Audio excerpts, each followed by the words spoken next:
کبھی اپنے محسوس کیا ہے کہ آزمائشیں حد سے بڑھنے لگی ہیں، ایک کے بعد ایک پریشانی، دھڑکن تیز ہو جاتی ہے، امیدیں بجھنے لگتی ہیں، رشتے ساتھ چھوڑنے لگتے ہیں، دعائیں قبول نہیں ہوتی، اور ایک لمحہ ایسا آتا ہے کہ انسان سوچتا ہے کیا اللہ مجھ سے ناراض ہے؟ لیکن رکیں، یہی وہ لمحہ ہوتا ہے جہاں آزمائش ایک خاموش پیغام بن جاتی ہے۔ کیا آپ نے کبھی اس خاموش پیغام کو سمجھنے کی کوشش کی؟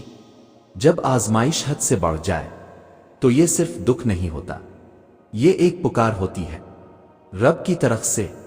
اللہ تعالیٰ ہمیں کبھی ہارنے کے لیے آزمائش میں نہیں ڈالتا، بلکہ وہ تو ہمیں جگانے کے لیے، ہماری روح کو صاف کرنے کے لیے، ہمارے دل کو اپنے قریب لانے کے لیے آزماتا ہے۔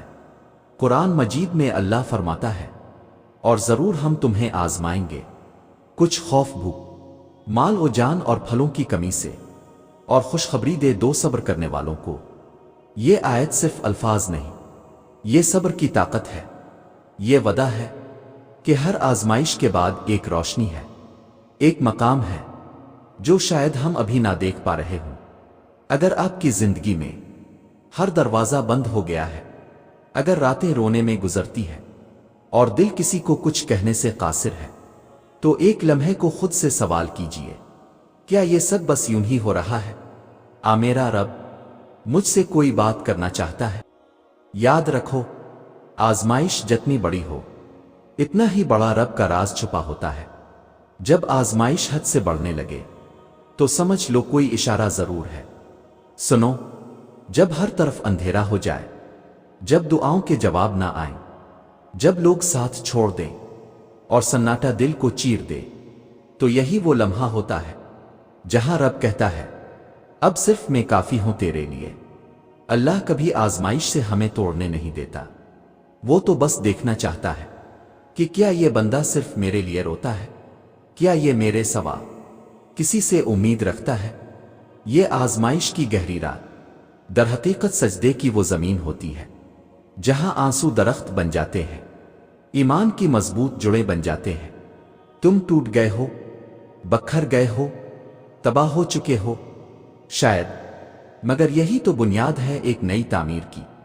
یاد رکھو، اللہ وہ معمار ہے جو کسی بھی بکھری ہوئی زندگی کو اتنا خوبصورت بنا سکتا ہے کہ خود وہ انسان بھی پہچان نہ پائے کہ یہ میں ہوں۔ کبھی کبھی اللہ ہمیں سب کچھ لے کر بس اپنا اب دے دیتا ہے، اور وہ کافی ہوتا ہے، بہت کافی۔ قرآن کہتا ہے، اور تمہارا رب بھولنے والا نہیں۔ یہ آیت کسی دوا سے بڑھ کر شفا ہے، یہ وعدہ ہے رب کا کہ وہ تمہیں کبھی بھلا نہیں سکتا، چاہے دنیا تمہیں 1000 بار بھلا دے۔ اگر تو مایوس ہے تو رب ابھی مکمل نہیں ہوا تیرے قصے کے ساتھ۔ یہ جو تکلیف ہے نا، یہی وہ مقام ہے جہاں تیرے اندر کی روشنی جگائی جا رہی ہے، تجھے نیا بنایا جا رہا ہے۔ رب تجھے وہ مقام دینے والا ہے جس کا تو نے کبھی تصور بھی نہیں کیا تھا۔ تو چلتا جا، رکتا نہیں، گر جا تو پھر اٹھ، رو لے تو سجدے میں، مگر بھاگ رب کی طرف، کیونکہ وہی وہ ہستی ہے جو کہتی ہے مایوس نہ ہونا اللہ کی رحمت سے۔ کبھی کبھی ہم چاہتے ہیں کوئی ہمیں صرف اتنا کہہ دے، سب کچھ ٹھیک ہو جائے گا، لیکن زندگی ایسے لمحے لے آتی ہے جہاں یہ لفظ بھی سنے ہوئے صدیاں گزر جاتی ہیں۔ ایسے میں انسان کے دل میں صرف ایک سوال رہ جاتا ہے، کیا واقعی کبھی سکون ملے گا؟ اور اس سوال کا جواب کہیں باہر نہیں، بلکہ صرف رب کے اندر چھپا ہے۔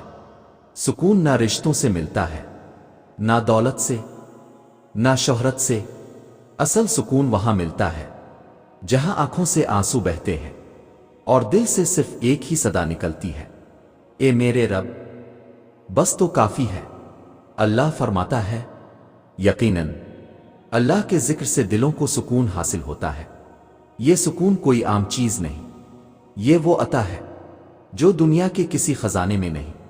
یہ تو دل کی وہ گواہی ہے جو کہتی ہے، اب جو ہو رہا ہے وہ میرے رب کی رضا ہے۔